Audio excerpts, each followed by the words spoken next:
right, so documentary filmmaking equals passion project. Documentaries are generally nonfiction movies that in some way documents or captures reality, with one exception, which I'll talk about in a second. It often offers an unusual, unknown, or interesting viewpoint not covered by mainstream media. And then that one exception is mockumentaries, which we have an example of later on. But this depicts fictional events as a documentary. So usually those are actually scripted and everything, and it's really more of a narrative film, but they make it look like it's a documentary. This American Life or something? What's that? This American Life, I just found out that it's script. Oh, yeah? I thought this guy was a little brass. Well, It and is script. another thing that we'll talk about in a little bit is reality TV. That's technically, reality TV is technically classified as a documentary, but it's pretty much all scripted. So. But, and again, so I want to make sure, even though documentaries use real life imagery, video, audio, honestly, it may be real, like as it happened, but when you start to construct it into a story, suddenly it goes from being you just taking whatever's going on to you creating the narrative and you shaping the viewpoint. So that's an important distinction to make, and it's a reason that in some ways I'd argue that almost all media is subjective, because whoever's shooting it, from wherever they're standing, however they present it, it's based off of their viewpoint and where they're at and how they want to show something. So just keep that in mind, though, as you start to like pull this information about what a documentary is, because, yeah, I mean, eventually it's telling a story, though. Should they really be more unbiased by the...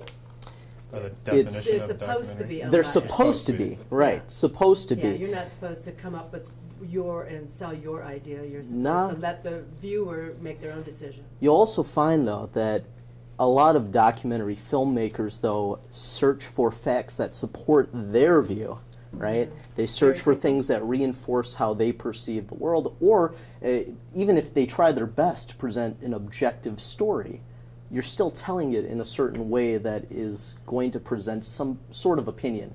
Whether it's for something or against something, there's going to be an opinion out there by the end of your story, because that's what storytelling really is, right? You're presenting a narrative. So. Which is pretty much everything. Yeah, sorry. No, that's everything you just said is in this slide, so we'll skip to the next one. So there you go. So documentaries can be funny, poignant, disturbing, ironic, absurd, inspirational, amusing, shocking, or any combination. So I mean, the sky's the limit, really. Like we said, you can pretty much make a documentary. It is a passion project. So whatever interests you, you can make a documentary about it. So these next ones, Ben, go to the next slide. And like, for instance, have any of you seen Super Size Me? Right? Yeah. Okay. Wes has seen it. I don't know if that's a good or bad thing. Don't stuff your face with fast food for a month or whatever he did. But again, it's almost shocking to see someone do that, right? So that kind of catches you right off the bat, just looking at the poster of this guy with French fries stuck in his mouth. That's a pretty eye-catching poster. Or Man on Wire. I don't know if any of you have heard this one. No. Right? He's standing. Was this the IDS tower? No, Twin Towers. Towers. Yeah, yeah. Twin Towers, right? So yeah, I mean, so Like that's 1996 or something. yeah, like I want to say that? something like that. Yeah, It's a can't long time. It recall. was actually just when they finished constructing them. Yeah, Oh, it wasn't got even it, done. yeah. Yeah, wasn't even completely Late finished. 70s, I That think. was, Was it that long ago? It was Yeah. about the 70s. Oh, man. Right. And if Time you're runs wondering, fast. Nanook of the North, that was one from documentary. Well, I don't know if you saw this in filmmaking class, but it was one of the first, if not the first, documentary style films ever made. And this was back in like 1934 or something like this, way back when. So it's a really old movie. But earlier than that. Oh, you know it. How drop the knowledge. You tell us. Do you remember what year it was? It was the 20s. It was the 20s. silent era, yeah. Sorry, Facebook Live. I was wrong. The 20s. Good job, Holly. Yeah. So, and obviously this is Yeah. Well, she's yeah. obviously this is a very small list of famous documentaries. Right. There are tons of them out there. Right. So. And speaking of, So speaking of, there are 6 main types of documentaries. So consider which one yours might be. We got performative, reflexive, participatory, observational, expository, and poetic, which we will discuss what each of those are right now. So poetic. That was interesting. Poetic uses experiences and images to create a feeling rather than a truth. It often juxtaposes visual and audio to build the emotion. So we got a couple of examples here. Do you have anything to add about that? Nope. Time is a really good one. Okay. Koi Nisquatsi was a work of art. If you've never seen Yeah. it, it goes back to, it's an Anasazi word for life out of balance, meaning that everything comes back to balance as a philosophical principle. Mhm. See it, check it out. Yeah. Well, let's watch the trailer for it. After this After the advertisement. advertisements. We just drank it. That's. Critics around the world have called it a remarkable film event, a breathtaking experience, a fusion of image and sound.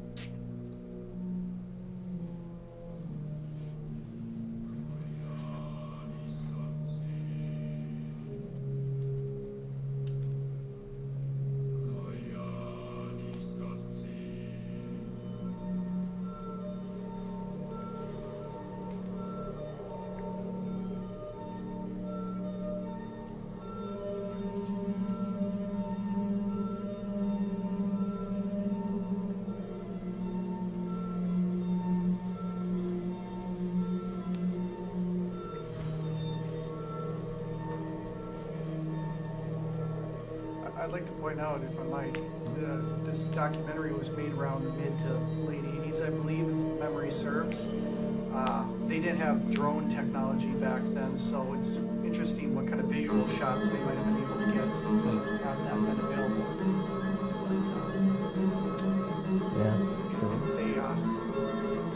It's not a linguistic piece, so you can appreciate this across languages and across cultures.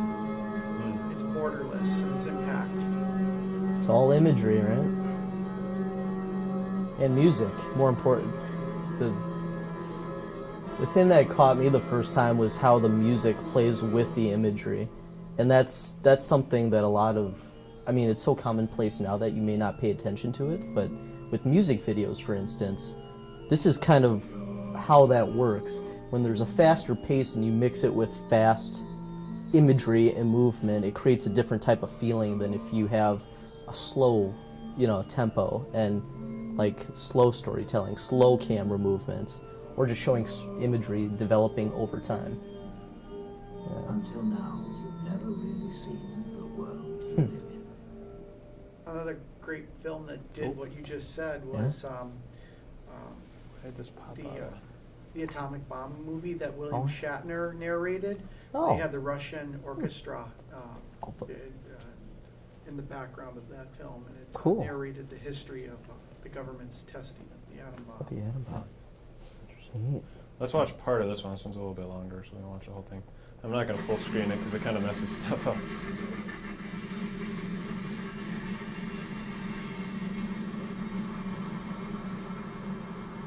Alright, maybe I'll full That's screen. alright, Ben, yeah. I would say full screen. It's...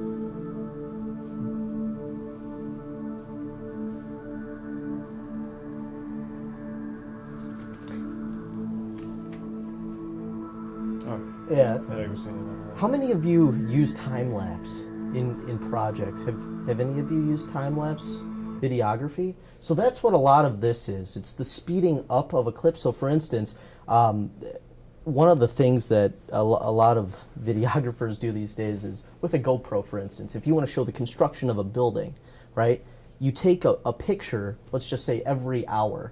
Then you take all those images, because remember, video is just a single frame that's sped up, and you mix them all together to create that speed. And one of the cool things you can do with time in general, and this is just a technique because I know some of you are interested in how to do this. If you see somebody with a tripod and they take a camera and they take a photo and then they take a photo, take a photo, take a photo, what that creates is a seeming of time-lapse movement once you put all those together, and that's called a hyperlapse. So that's one technique that if you're not familiar with, it's a connection between video and photography that's kind of interesting, and it's now used more often than you'd think. But that's also one of the things that you can do with that. I don't know, Ben, another thing that I noticed with this piece that stood out to me was that the absence of saying anything says a lot, right? You don't need to fill it with words or narration necessarily. Sometimes it's the music, sometimes it's the natural sound, whether it's cars zipping by really quick, like, or it's, you know, a train horn going off. That tells you a lot about what's going on in an environment or what's happening around, and says to a viewer, this is the scenario, without you saying, I am listening to a train sound. I am watching cars go by. Fall So that asleep. scene, the scene of the car going by was the only thing going fast of the car, but the other, is this photo? Yeah, so, did you- well, with this technique, you'll notice that the camera didn't move at all. So what I'm assuming with that is that they set it up on a tripod, hit record, walked away, and just let it record. Then in post-production, what you do is you take that long clip and you speed it up, right? So then what happens is it creates that fast movement of all the cars zipping by. But if you speed it up, which I do, you know, Mm-hmm. the light post and the trees, they were not going fast. They're just stationary. So how do Oh, they do that? yeah. So only the cars were speeding up. and- Only the So cars. how do you? that's Well, a good question. Yeah. So you're saying like all of the stuff around like Around the car, the contacts were just Right. stationary. They probably just weren't moving. It probably wasn't a super long time that they recorded. They probably only recorded for maybe 10 minutes. No. Because you're only using, at the end, you're only using about 5 seconds. Exactly. Right. You know, so I mean, you don't need to shoot a super long time lapse unless, again, you're trying, the whole thing you're trying to show is a construction of a building or a demolition of a building or whatever it is. If it's a long thing like that, then your whole video is gonna be just that, and you'll see the light changing and things like that. But if you're only showing 5 seconds of cars going by, I mean, you could even record for probably 2 minutes and crunch that down to 5 minutes and see plenty of stuff. On to your this point, is not two different takes or two different photo and video. So to answer your question, there is a technique, and this is more of an advanced editing technique. It's called masking. And what you do with masking is you can actually take a photo, and then you mask out the part of the photo you want the video to be zipping in. So that is how you can create static imagery, for instance, with a light pole, but have the car zipping around. And it's time consuming, but all you have to do is take a single photo at the start of your time lapse, switch over to video, hit record on the video part, and then capture that duration. Then in post, I know this is a lot, it's easier to show you, but essentially what you're doing is you're taking that still image and masking out the chunk where the movement is occurring, and you'll see the car zipping in that mask. And so that's something, again, to look into if you're curious about that technique, but that's one of them. Anyway, cool. That's how you It's do it. almost like Photoshop. Exactly. It's- Boom. Yeah, It's there's a Photoshop. lot that you can do with video that's very similar to Photoshop. Right. so. And Yep. you do this on, let's say, Final Cut or Motion or? I think you can. Final Cut, Well, you should do it. yeah, Final Cut, you should be able to do it. Yeah. So Oh, I know the God. new version of Adobe Premiere This is a has a technical lot of problem. stuff built into it that comes like pretty much directly from Photoshop. Right. Okay. Expository aims to persuade and inform through a combination of narration, factual information, and figures. Example: America's Most Wanted. Mhm. Watch a clip of that. Good evening. Welcome to a special new episode of America's Most Wanted right here on Lifetime. You know, a couple of months ago, we reported on the underground world of sex trafficking right here in America. The National Center for Missing... Uh-oh. Wouldn't Unsolved Mysteries be a really good example of an Yeah. Yeah. expo- Expository one. expository? Yep. I didn't mess Yep. up. It's a hard word. Expository. Yeah. Yeah, so I mean, really, it's where they're introducing. So John Walsh is obviously introducing a story on this particular crime, but then they go into it and create a narration or a story essentially that convinces you of a certain point of view. Now they're using facts from a case, but they may craft it in a way so that it's easier for a viewer to understand or take a particular view about what happened during a crime. That's kind of the expository, I would say, view of it. I don't know, in a nutshell, unless, It's a video expose. yeah, essentially, yeah. See, Go on. Oh, go ahead. yeah, Isn't that just a fancy word of saying propaganda? might be. Well, it would be more interesting if you see the same idea of that show on white crimes, like going after an executive that is, that would be more interesting. I've seen some cool, nothing really interesting there. Anyway. Let's watch a couple in minutes of exploiting this. children estimates that over 100,000 Americans are trafficked each year, and the problem is only getting worse. Well, tonight we're continuing our fight. We're on the manhunt for sex traffickers, and we're on the lookout for several missing young women who authorities say are being trafficked right now. And we're focusing on some very brave and dedicated people who are fighting the good fight. Now, our first case tonight is really a cautionary tale. The victim we're trying to find justice for is still too frightened of her alleged trafficker to show her face. But she's brave enough to reveal Notice how he she has an was trapped opinion. in what pimps call Fighting the life good of fight. A lot of the them. game. What we're trying to do is, yeah, so there's opinion in this. You alright? He's a policeman. How you holding up? Never better. We downloaded all the pictures. Not some of your most photogenic moments, Karen. Yeah, well, I figured they'd come in handy. Yeah, it's, Without your statement, So yeah, there you go. That's Nice. obviously the then they make it the rest of it's scripted in there. They make it more like a narrative film tied into it, but it's telling real life events. Right. So this case is probably from a real life case, but they've now turned it into more of a, like Ben was saying, entertainment piece. Docudrama? Yeah, docudrama. Almost, yeah. Okay. We'll survive that one. Oh, Okay. this so, is Ben's favorite. I'm just kidding. Observational. So it does not contain any narration and usually no interviews. The filmmaker is a fly on the wall and does not engage with subjects. Equipment is usually informal, handheld cameras, and long takes are used. The goal is to let viewers reach their own conclusions. So this, again, is reality TV, is observational documentary, essentially.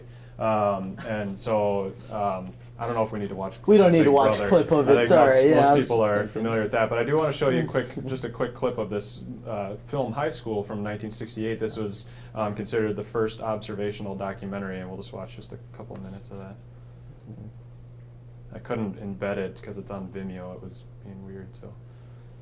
Yeah, videos are funny. If it'll even load. I should have had this preloaded. There we go.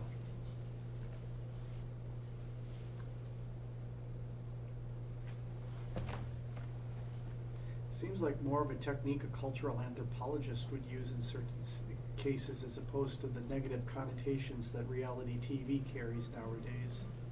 Yeah, that's a good way of putting it. Yeah. Aren't people's behavior going to change though if they know the camera's there? It might, and that's Might. one of the That's things that's good. tough about doing observational documentaries in general is that people, like you said, tend to act or they don't behave as themselves Yeah. if they know they're on film. And it's kind of one of the reasons too that when you watch a lot of these type of shows, they'll have a hidden camera or something that's not as obvious I don't know, from crime stuff, usually it's like a security camera or something that somebody missed watching, but they've still got video of them doing it. A good example is Candid Camera. Candid too, camera. where- Yeah, that's exactly. Yeah, that's right. Yeah, that's I exactly. stumbled upon a great example called Spy in the Wild. Oh, what's this It one was about? I believe it was a cable access show where they place a camera inside an artificial creature, whether it be a chipmunk or a squirrel or something, Mm. and then they capture. You can look it up. It's called Spy in the Wild, but not now. But We've seen a whole bunch of those. I love Mhm. that show. And Spy in the that's really where the camera. It's capturing animals, but they're not aware that the camera is there. PBS. It's, I was gonna say It was PBS. PBS or Planet Earth. Planet Earth, if you've ever seen that series, even though I'm sure they've spent thousands of hours going through film to craft a story, it's still them putting a camera out in the wild and just letting animals walk by it. I saw something, I don't know, Ben, did they have, was it a trip sensor?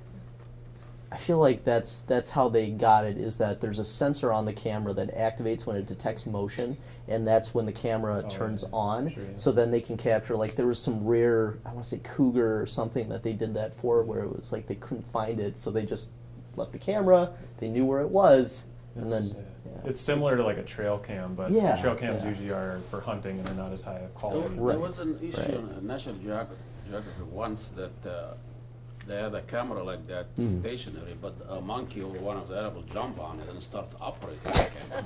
Oh yeah, yeah, that'd be awesome. Qu- That's priceless video right yeah, there. the question was raised: who owns the copyright? Oh, yeah, that's so right. it was a photo. Yeah, there's a photographer where the monkey yes. the monkey took his camera and pointed at itself and took a perfect Exactly, selfie. yeah. I mean, the exposure and the focus and everything is perfect. And it went and viral. yeah, and it went to court and everything. And they these environmental groups wanted to give the copyrights to the monkey, and eventually they ruled in the favor of the photographer. But because they were going to make the photographer, since he like shared it on his Yeah. social media and everything, they were trying to sue him for like thousands of dollars. I think like hundreds of thousands of dollars. So he was basically fighting to just not get sued. And the you monkey know. hired them that The, idea. the monkey Yeah. hired. Yeah. Okay.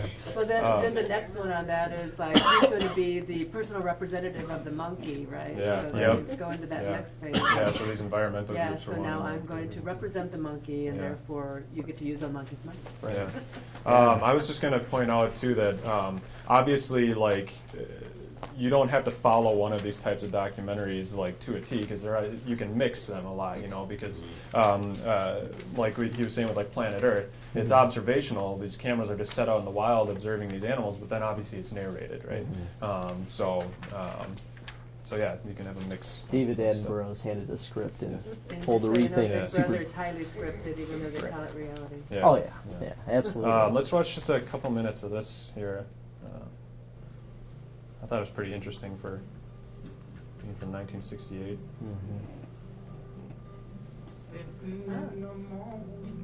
What is?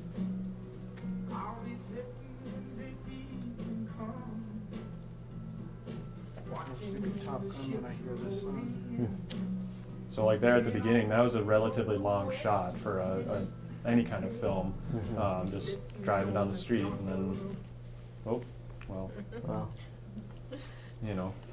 Again, we should download these for next time because this isn't working. But essentially, this one goes on to, it's called High School, so it goes on to just show a whole bunch of different scenes in different high school classrooms, these different teachers doing their thing. And I watched about like 3 or 4 minutes of it, and excuse me, there wasn't many shots of the students, actually. You would hear the students in the background a lot, but I wonder if that was, you know, they didn't want to bother with getting copyrights from all the parents or something or what, but they mainly focused on the teachers.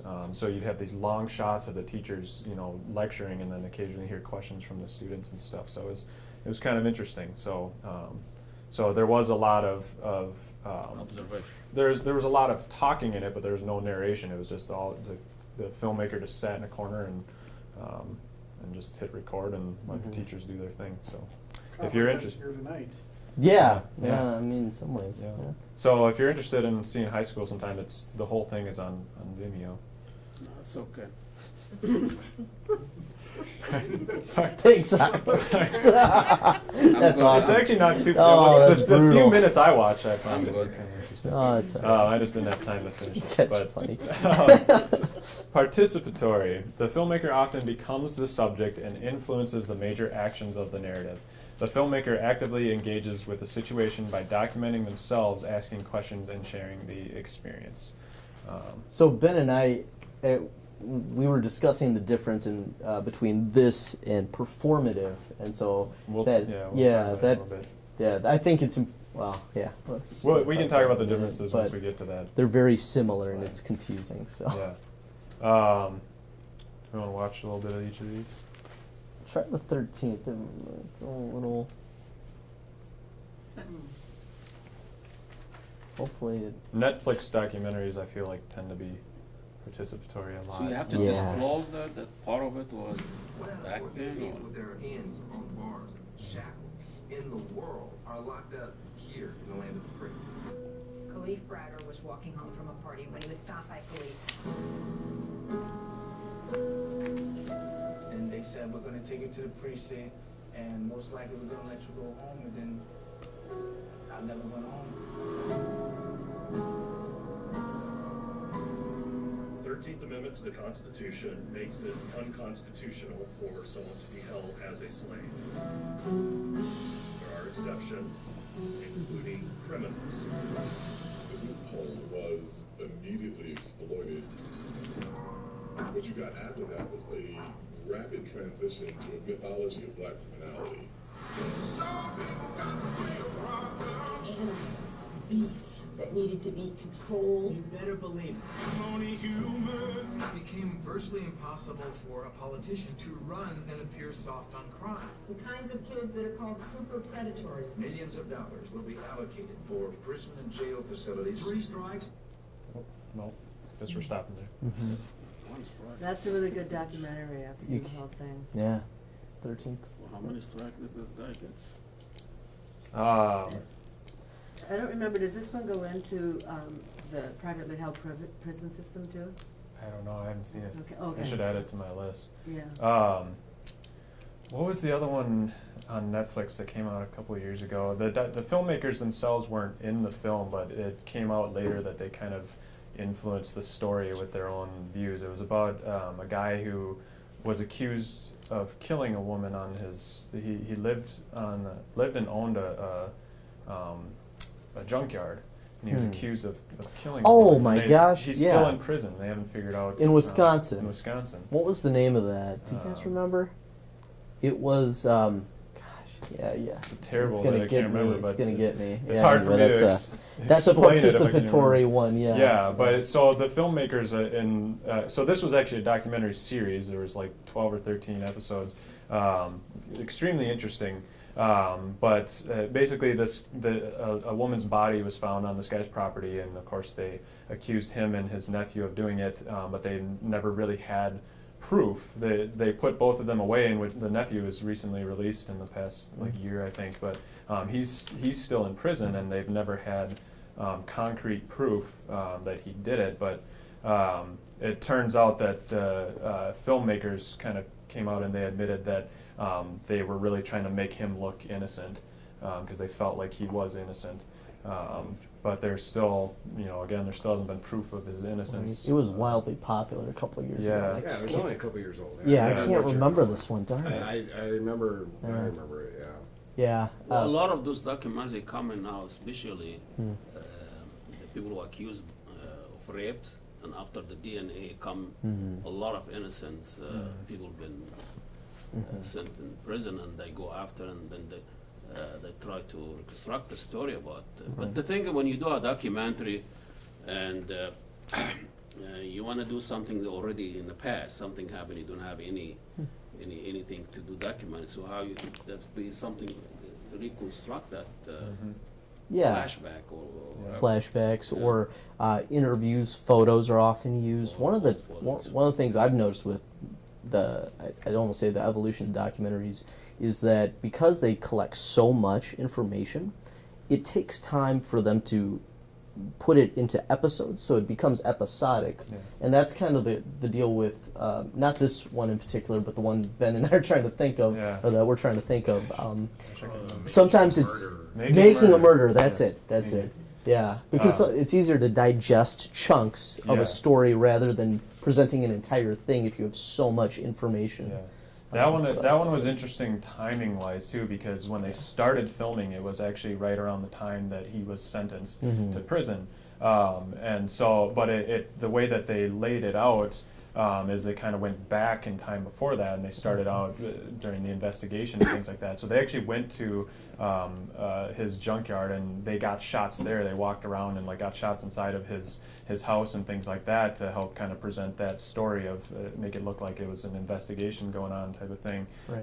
And then it's about halfway through the series it gets to the point where he's sentenced, and then the rest is the court things and stuff like that. So it was very interesting.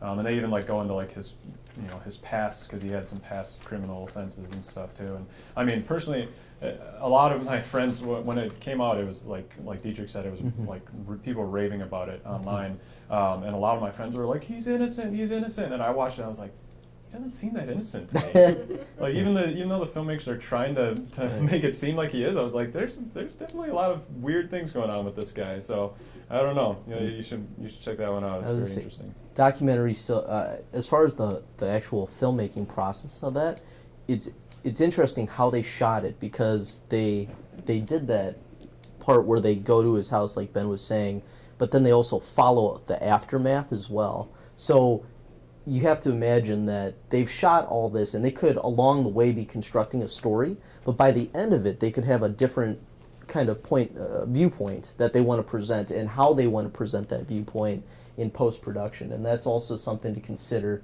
when you start shooting documentaries, because they can appear to be like live TV, like maybe they do camera shakes and it seems like you're right in the moment. But I mean, it could easily not be that at all, and usually is not. It was interesting. I heard, listening to an interview with a craftsman that she reconstruct props for historical events, like Henry VIII, and the customs during that time. Would you let this custom looks old because they are old, or look like new, and you have to make some artistic decision about. And she said, you don't want to make it very old. People will think, oh, this is forever, and you don't want to make it very new, because this was new when it was. Oh, I see what you're saying. It was new when it was 500 years ago. Yeah. So it's an a balance. Judgment you make. Yeah. That's it. That's the end of my story. Ben, I like the point you made earlier in a roundabout way. That this carries the weight of some ethical responsibility or some social responsibility, because you refer to us all as individual producers, and something to keep in mind when you're making a documentary or any piece is a person's reputation. I think all directors and even different studios have their own reputation that they craft for themselves, and it's up to each individual producer or actor or whomever to decide what it is that what type of reputation they want to convey or have behind them. Do you want to be known as the type of documentary maker who is socially responsible and doesn't try to mislead the public, that wants to be as open and honest as possible about your subject matter? I understand that everybody falls into personal biases, but to the extent that you can root those out and present your matter, and you have to tell a story, because a story will make the subject matter interesting. People want a story. They need a story, because that's why they watch, because they want to hear what it is you have to say. Yeah. So there has to be, that narration to give meaning out of knowledge. Yeah. But to do that in a socially responsible manner, obviously there's a lot of documentaries that fail to miss that mark, And I think the producers and later on, they suffer, and people are a lot less likely to take them serious in the future. That's a very good point, and that's why it is an art. You know, storytelling is an art, whether you're doing, you know, written storytelling or video storytelling. But yeah, it's a really good point. You know, when you make a documentary, it has to be a passion project, something that you're interested in. But you know, you want it to be something that other people will be interested in as well. You want people to watch this, right? So yeah, make it something that people want to watch. In terms of that sense of responsibility to what and who you're portraying, there's a really great self-reflexive documentary called Stranger with a Camera that was made by an Appalachian, Kentucky filmmaker, where she was part of the community and she was trying to tell a story of the recent history at the time of when a Canadian documentary filmmaker came in to document the white poor in Appalachia, and the filmmaker was shot and killed. And so using that incident and trying to probe the questions of responsibility to your subjects and what your connection to them is. And it's a really good short film. It's like, I think 45 minutes maybe, but it asks all those questions, like what are, not only what license do you have, but what responsibility do you have to the story you're telling and the subjects of it. Those are, yeah, that's a really good point. And especially with something so personal like I think one of the things with crime stories in particular, and when people let you into their lives, and I know this just from doing TV news reporting, you build trust with them. And it's hard because you don't want to tell a person who may be a criminal, like, I'm on your side, don't worry, I got your back, I'm not going to show anything, right?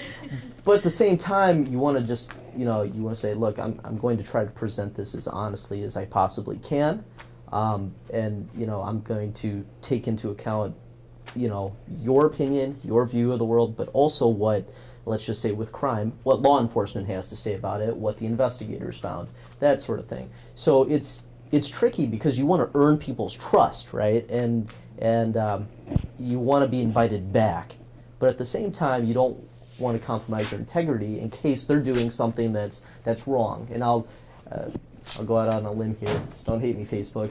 But with, for instance, police misconduct, perhaps in my position, right? I work with an officer, and I may see them do something unethical, right? Not that you guys did.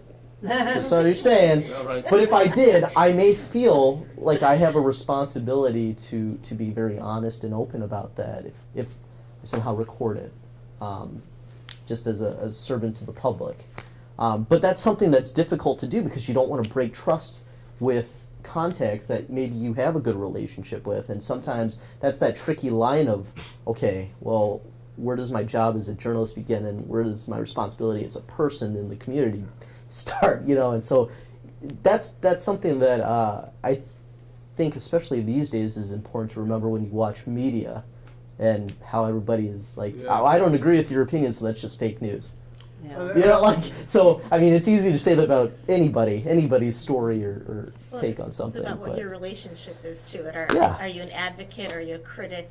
Are you a pundit? What are you? Yeah, what are you, pundit, journalist? What's your role? I find that when I go to the Somali community or one of those non-representative community, and I just don't trust the media whatsoever, how the mainstream media portray them. But they might open the door for me and kind of trust, and my role is to just give them a voice. You know, I'm not kind of reshaping the news, or so it's trust is very important. And I'm sure you run into those same type of ethical questions, though. If you saw someone who happens just to be a Somali citizen and they happen to do something unethical, would you present that, or do you feel compelled to say, well, maybe I won't present it in a certain way that, you know, makes a negative image out of them? And that's important when you're doing documentaries and you claim to film reality and you're presenting reality. And that's why I said at the beginning that everybody has a viewpoint, and you know, by the time you're done constructing any video, you're offering a viewpoint, and that's That's important to remember when you But, do this but stuff. when you share people values and history and Sure. things, they give you more understanding in how you Right. tell the story. It's not artificial and Right. Arab and Muslims, either they are victim or villains. There is contact. There is average boring Muslims living there, and they just that's those stories that we need to tell. Exactly. They go to Yeah. school. They cheat on their income tax and whatever. Whatever Lie to it the is. police officer and when they are speeding. Those are stories. We don't hear about it, but only when they are in those stereotyping terrorism or whatever the case may be. I think the danger is when the omission becomes the lie. You can lie through the act of Yeah. omission. There is a fine red line to be crossed there. It might seem blurry. Some subjects are more, some subject matter is more subjective than others. Obviously, politics is very value-based Yes. and more controversial. But I think a lot of people, when they see this stuff in the popular media, or a larger problem with journalism in general, people only ever see the end result. They don't see the journalists behind the scenes making promises to the interviewee, whether it be a politician or community figure, not to ask certain questions or to stay clear of certain topics, because they've arranged to have those topics taboo prior to the interview itself. There's some great tapes of Nixon behind the scenes before or after his interviews, where he curses a lot and whatnot, and you get a more of a real, true sense of who he is, and he's not just giving a performance for the camera during the interview. It's those behind the scenes moments where you could kind of see the stagecraft that goes into all of that. That's exactly it. So I'll give you, for instance, if you're working for a company as a PR person, would you ever show video of your company in a negative light, even if, let's say, the CEO decides to swear on camera by accident or something like that? You would never release that out there because it's counter to what your job is. But anyway, we're going into a different territory. As far as documentaries go, Yeah, yeah, can what's I your just make a responsibility? suggestion that we kind of stick to the slides and Sure. hold our dialogue to the Yeah, end? yeah. Because It's getting pretty long. I want Absolutely. to have time Absolutely. for Q&A, and we still got a lot to get through here. So Let's burn through it. I think we'll probably skip the actual videos here, but we can talk about them. So reflexive includes the filmmaker, but focuses solely on the act of making a film. So this is where mockumentaries fall under reflexive a lot of times. So if you're familiar with this, is Spinal Tap. It's a mockumentary. It's a mockumentary about an '80s hair band that ended up having like a cult following, and they kind of turned into a real band when initially they were a fake band for this film. So kind of fun. It's hilarious. I haven't seen the whole thing yet. Oh, it's if you good, can believe man. it. I know. Yeah, I it's gotta good. watch it. So performative. So this is where we were saying is kind of similar to participatory, but I'll distinguish a main difference. So it's also the opposite of observational documentaries. The filmmaker emphasizes their involvement with the subject from the start. So that is how it also differentiates with participatory. A lot of times with a participatory documentary, the filmmaker isn't necessarily involved personally at first, but then they get involved as it goes along. Whereas with performative, like all of Michael Moore's documentaries, he's right there, asking questions, getting in people's faces right from the start. He purposely wants to be part of the documentary, and that's the way that he wants to tell his story. So that's how those two kind of differentiate. Yeah.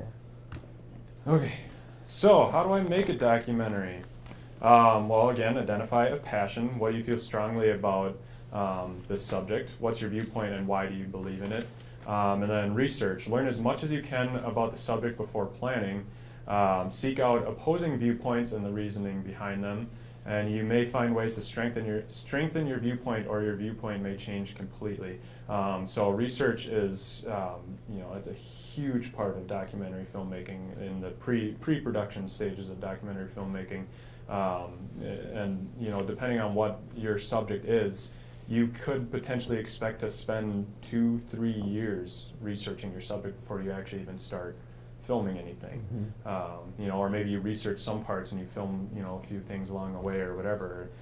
Sometimes documentaries can take 10 plus years to put together, depending on how extensive your research is and everything. So. And it helps to know a lot about your subject before you interview a person. So then you can tell if they're lying or misleading you or trying to drive the conversation toward a certain view. So that's why it's also important to just understand what you're asking about, and unless your goal is to literally go in blind and try to pull in. I mean, so it really depends on what the purpose of that documentary is. But yeah. So yeah, I mean, you absolutely could make a documentary without doing any research at all. It's absolutely possible. Like exploratory. Yeah. Yeah. Okay, so plan. Consider the following. Do you want to do interviews? What type of equipment do you need? Locations that you plan to shoot at or would like to shoot at? Any events that you want to cover that pertain to your subject? Any hard to access or old footage that you need to get a hold of, and what is the rough cost? A lot of the time documentaries, you can make them for free, even if they take years to complete. Or free or extremely cheap. Maybe you buy your own camera that costs maybe a couple $1,000s, and other than that, you don't spend any money on your documentary, and you spend years making it. You can make them for extremely cheap, or they could end up costing a lot of money, depending on what all you need for it. And archive footage, so hard to access and old footage, sometimes you have to do public request, whether it's to a news station if you want to use an old broadcast of theirs that may cover a subject that, let's just say like the 35W bridge collapse, and they have that archive footage that you want to use. Well, you can ask them for permission to use that video. The other thing too is with interviews, knowing who you want to talk to, who's your expert. In some cases, I know from at least news reporting, you want to find a personal element too. So who's impacted by your passion? If it's beekeeping, is it a beekeeper? Do you talk with them about the difficulties of this, and then go maybe to a researcher at the U of M or something who's more of the expert, right? So getting an idea of who you need to be in touch with is kind of important, and they can also be great resources for information before you even do the interview part, and that's part of building that connection. And they can point you to all the other things too, whether it's a good location, whether it's finding cheap or free resources, or maybe it's an upcoming event you want to cover, like National Bee Safety Day or something. I don't know, I'm making this up. You know what I mean though, right? It could be something like that. Yeah. Obviously, you guys have more experience in this department than us newbies do, so I guess I was very interested to hear your opinion on university professors, paraprofessionals in these fields, especially hard subject matter. I'm thinking like chemistry or physics or something like that. Oh. Have you guys had trouble? How reticent are semi-professionals at the university levels and whatnot? What are some of the expected obstacles or barriers to overcome when trying to recruit those types of people? What are generally the types of assurances they ask for? Or, that's a good one. That is a good That's question. a really good question. So I don't have that much experience. Well, okay, so I'll say this. Again, this is my experience as a news reporter, but one of the things that you'll run into is time crunches, right? So as someone who isn't on a time crunch, or if you don't have a time crunch, it's usually easier to get experts to talk, especially if they're from a private corporation or something like that, because the corporation's PR people will say to you, they'll say, okay, why are you filming this? Okay, what do you want them to talk about? Give us a list of questions you're going to ask. We're going to have a PR person in the room with them when they're talking to make sure that they don't say anything we don't want public, right? So you may run into that sort of stuff. The other thing is that, people will flat out just say no, So then what do? Where do you go after your one person in the state who you were relying on to give you the information says no? Well, then you got to think creatively, creatively. Wow, I can't even talk. And So then you go maybe out of state. Or, and you, yeah, or at yeah. that point, that might be where you do a lot more of your own research, and it becomes a documentary that you do a voiceover for, or you pay someone to do a voiceover for. Oh, that and too. so you might not have any interviews throughout your whole documentary, but you've got that information at least.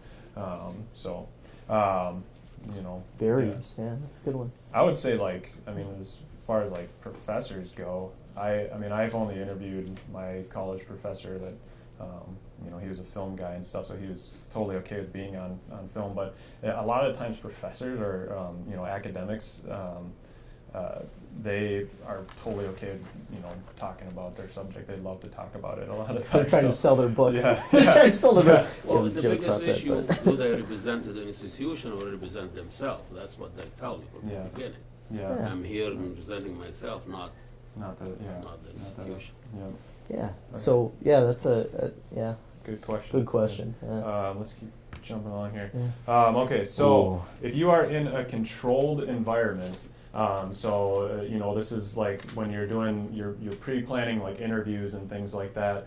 Create a shot list. Each shot serves the story, so you know. A lot of times they say, and this works for narrative film as well, you shoot to edit a lot of the time. So you know what you want to lay over the interviews, it's called B-roll, what type of B-roll you want to lay over your interview, and you make sure that you get all of those shots ahead of time. So again, shoot the interviews first. That's kind of my suggestion. Shoot the interviews first, and then capture B-roll based on what the interviewee said. I pretty much always do that when I do any type of you know, documentary or even like promotional video or something where I have an interview. I do the interviews first because I have done it the opposite before, where I'll shoot B-roll and then the person I interview says something really, really great, and I'm like, oh man, I gotta go back out and shoot more B-roll about what they were saying. And then you're referencing, like, part of the process of this is when you're actually creating it. One of the things that we often preach is that audio is more important than video, because depending on what audio you get, it will tell you what B-roll you need. Yeah. So if they mention, again, going back to this beekeeper thing, if he says, well, all, you know, these farms in Alexandria have a whole bunch of bee farms, then you can go get a shot of all those farms in Alexandria while he's talking about that particular subject. And that, so it doesn't waste your time. It's really a time saver when you're looking at that. So it gives you free narration. In some ways, yeah. It kind of guides what you'll end up going out to shoot, so you don't end up shooting 30 hours of B-roll you never use and have to sift through, which is another pain.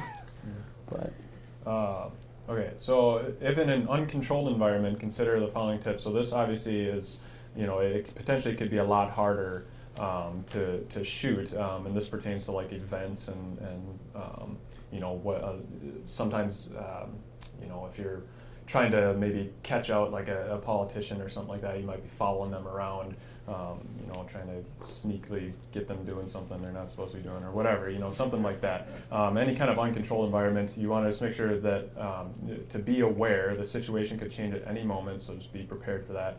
Be mobile, don't be tied down by a tripod, so shoot handheld or even use your phone, whatever you need to do to capture the action. Think on your feet. It's kind of similar to like be aware, be ready to capture anything and everything that happens as it happens, and then make mental notes of what you shot. Because this is a situation where you may end up doing an interview later, and because you know, if you had an event coming up that was before your scheduled interview, then you know you want to make sure you get out there and capture it. But make mental notes of what you shot, and then you can script your questions based on like what you shot out in the field, and you can specifically ask your interviewees about that later. Right, and this is really applicable if you ever want to practice this. Find a wedding to shoot, because you get one shot at getting that wedding, and if you don't get that shot, you're not going to tell the bride and groom, hey, reset, wait, okay, I'm ready, here we go.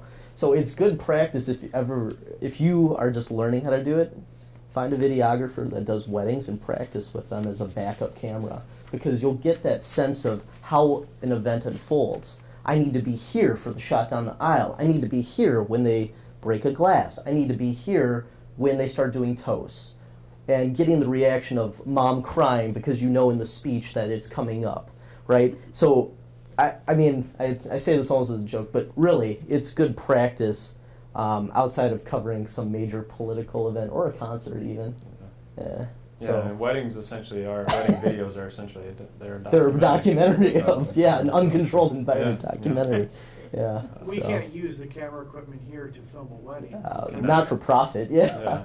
Well, so Yeah. like I said, kind of the three main things about public access facilities is one, they're non-commercial. So again, you can't do anything that like you're going to make money off of. Two, it has to be something that you give us a copy of.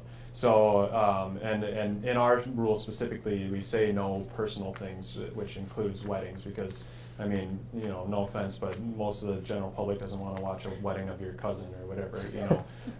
And then, what was the third thing? There were three things. Sorry, man. Just get back up on this one. Well, this is kind of counterintuitive what you just said, because you should go out there and practice with weddings. Well, I'm saying outside of outside of using the PEG equipment. I'm Yeah. sorry. So just as an example to get the skill set. Yeah.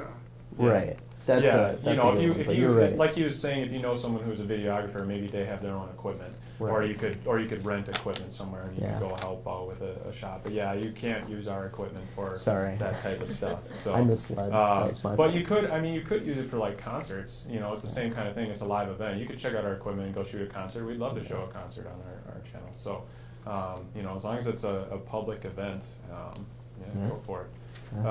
Okay. Wait.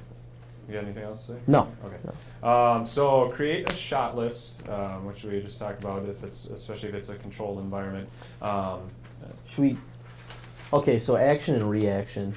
By action, reaction, and this is just a important thing for any type of shooting. Most times, new videographers focus only on the action, as in they only focus on the bride and groom, but they don't focus on the mom who's crying, or they don't focus on the best friend who is super happy, or So it's important when you're editing, and Ben mentioned this idea of shoot to edit. You shoot maybe with one camera on what's going on, but then you also look around to see how other people are reacting, because what that does is it provides the viewer the sense of how they should feel about something coming up. Like if somebody gets hit in the face, right, at a boxing match, right, and you go, oh, like that. That reaction shot says, oh my gosh, that was unexpected, right? So it conveys a different type of messaging, and that's important, and it's something that a lot of new videographers don't do. So that's something that you could keep in This mind. explains the age-old question why home videos are so darn boring. Oh my goodness, yes, they are. Real quick. Is a shot list anything like storyboarding? Would that Oh. be- So they're very similar, and they can be the same thing. So storyboarding is basically a shot list that you kind of draw out. A lot of times it's hand drawn, and so sometimes you can find like templates for both of these things online. A lot of times templates for storyboards will have a little space, kind of like our printouts do, next to them, where you can write in the different types of shots, or you could just write it underneath the photo. But you could separate them, or you could combine them. Yeah. They're very similar. Right. And so the last part, it's almost counter to the reality aspect. But if it's, for instance, somebody doing an action like, I don't know, I keep going to the bee thing, I'm sorry. But just for instance, if they're reaching their hand in, you get a wide shot to show them reaching in, but then you say, okay, can you do that one more time, and get a close-up. So in editing, you go from that wide shot to the close-up of their hand going in, right, and pulling out something. So that's that's sequencing. That's that term, sequence shooting, and it's shooting to edit, because in post that's how you can emphasize a specific action is with close-ups. So when you were talking about, well, how can I do this with my videos for IT, or I believe that's what you were talking about. What you can do in post is you can think about what specific thing you want to highlight, and that's how you can almost think of close-ups. It's the highlight of what you want to show. So you may be talking about something and you start with the screen wide, but then you'll cut to the close-up of a specific button you're pushing, or a slider bar you're moving, or something like that. And you'll notice that in a lot of tutorial videos. So that's just something to keep in mind. So, I had another Yeah. example, but I'm actually going to skip it. Okay. Sorry, we're yeah. Sorry. Thanks for mentioning. Okay, Yeah. so just to kind of review a lot of things that we've talked about so far, research your subject, do more research, because like I said, research is very important, and then even do more research after that if you need. Write a script or interview questions, if it's going to be scripted or you're planning on doing interviews. Shoot the interviews and the B-roll. That's, you know, as much B-roll as you can, and then collect other B-roll materials. So B-roll isn't always just video. It can be old video, old footage that you find, you know, online, or it could be pictures or even documents. A lot of times in documentaries, they actually will set a document down on like a table, and they'll take the camera and they'll like slowly scroll along it or whatever. You know, if it's a piece of legislature or something like that that's important to the story. So any of these materials that you need to help tell the story and to lay over your interviews. And then purchase or acquire music. I say / acquire music because you could, you know, if you know a musician or something, you can, a lot of the videos that I've done, I've just asked some of my musician friends, hey, can I use your song in my video? And a lot of times if they're just, you know, friends that, you know, mainly just play in local bars and maybe have recorded a song or two, they're going to be like, oh yeah, sure, no problem. I've even reached out to a band one time that I think was from California, I believe. I can't remember how I came across their music, but they were like, I could tell they were a relatively small band because they didn't have a record label or anything like that. They were just like representing themselves. And I liked their music. It was very kind of folky, and it went with this video I was doing, so I just emailed them. I said, hey, could I use your music in my video? And they were like, yeah, sure. So, you know, usually if they're smaller time bands, they want all the exposure they can get. So, but then when you do come to bands that, you know, are on a record label, a lot of times you have to go through that label or go through their manager, and it can be a little bit more difficult. They're obviously going to want you to pay for it, and depending on how popular the band or artist is, you could end up paying quite a bit for the music. Ben, you mentioned acquiring or purchasing the music. So, for instance, I know a lot of folks get mixed up on this. If I buy this on iTunes, is it mine? Can I use it? No. No.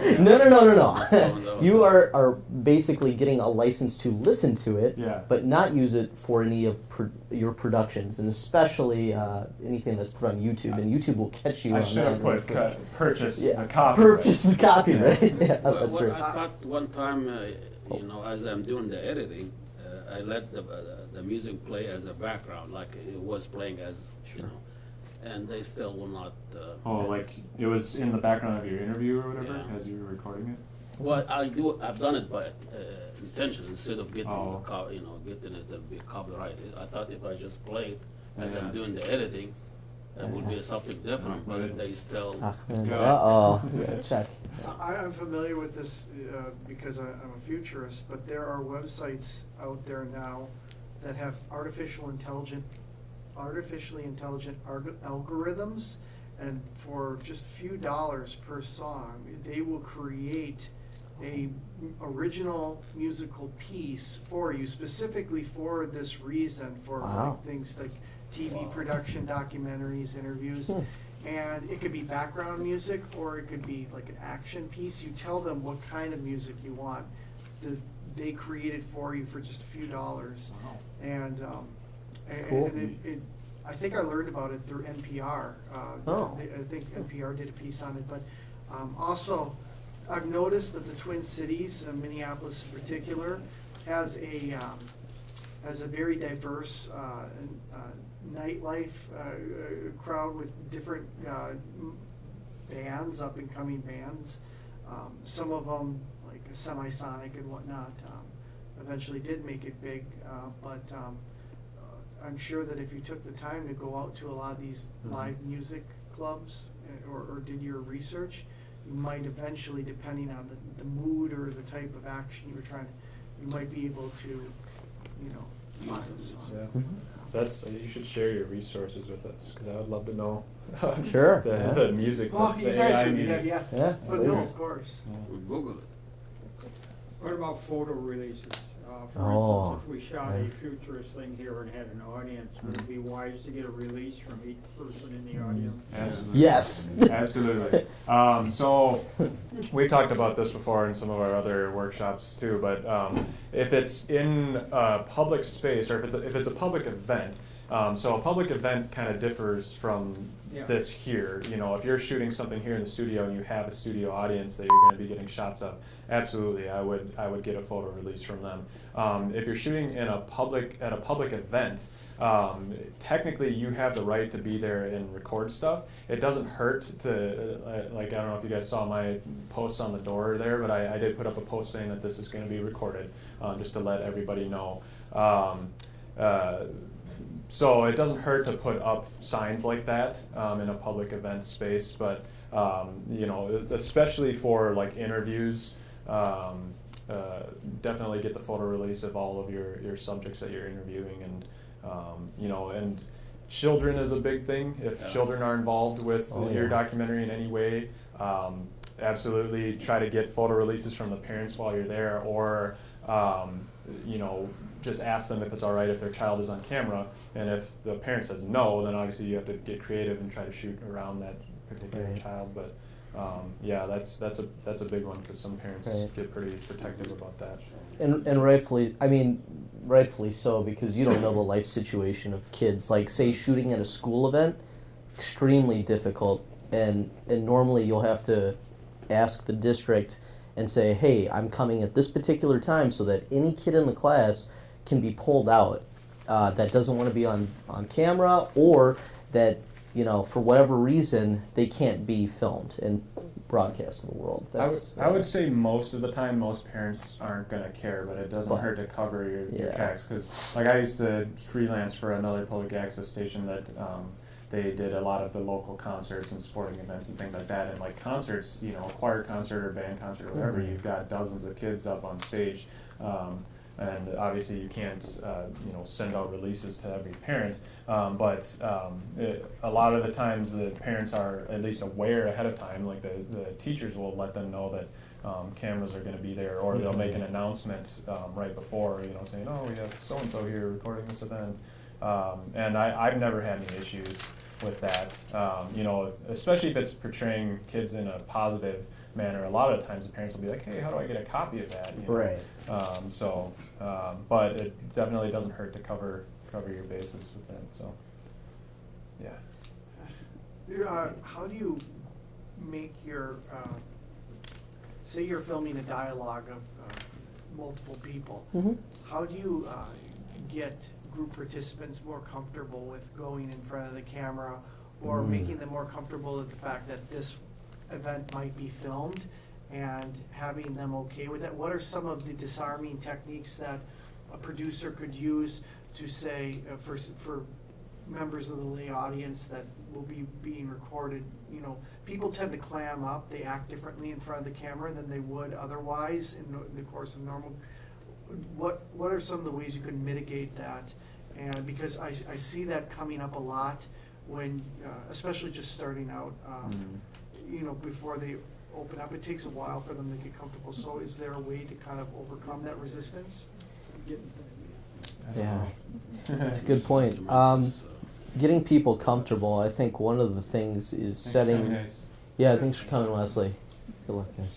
I think one of the things, at least with one-on-one interviews, maybe not as a group, but I know setting the camera further away and zooming in, and not even telling them, like, one of the tricks that, I shouldn't call it trick, techniques, trick, it's a trick, is I would hit the record button and say, okay, all right, we're just getting ready, we're going to talk, here's what we're going to do.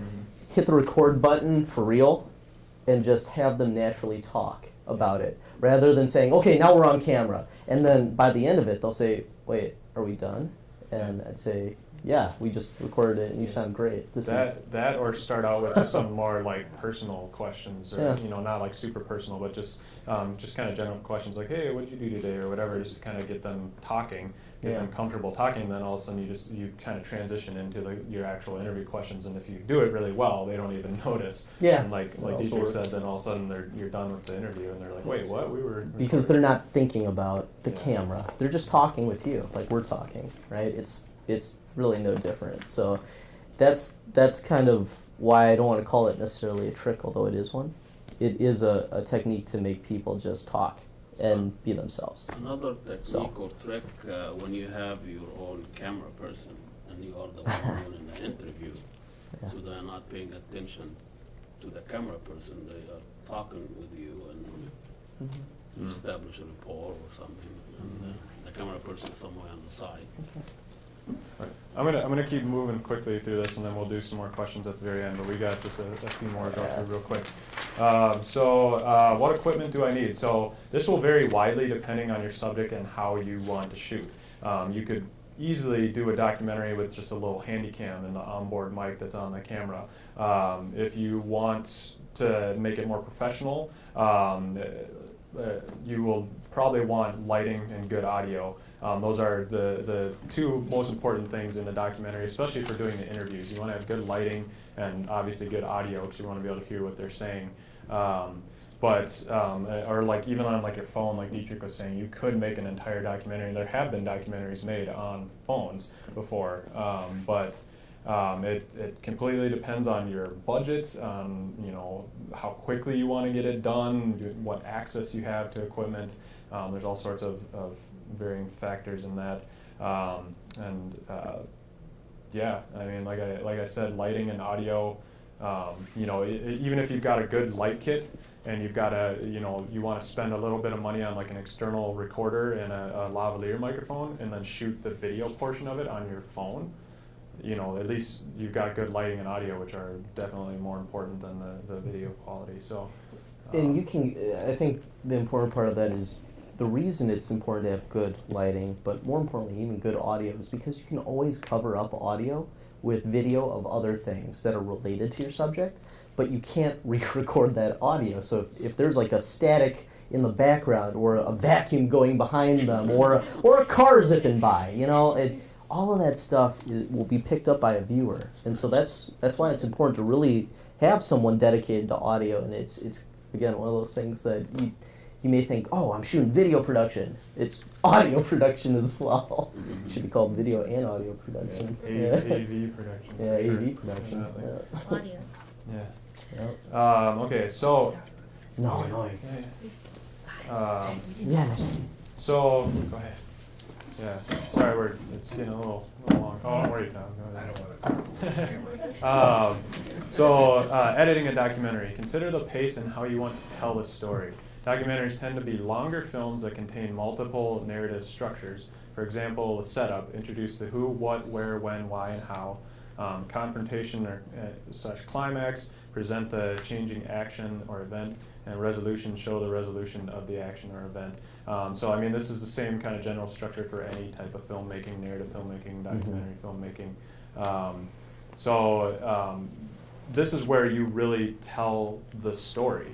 A lot of times with documentary filmmaking, you're just going out there and you're getting, as many interviews as you can, as much B-roll as you can. You're collecting all of these materials, and then you're telling the story in the edit. You're piecing it together, how you want that story told. A lot of the times, the order of events that you shoot things, like probably 99% of the time, is not the way you're going to edit it in a documentary.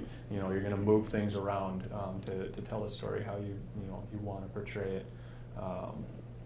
Yeah, I don't like save us time here. Yeah. Okay. Do we need to watch? So this won the Academy Award this year for Best Documentary, and it's awesome. If you haven't seen it, it's called Icarus, and it's anyway, look it up on Netflix. I don't want to give away too much about it, but yeah, it's worth watching.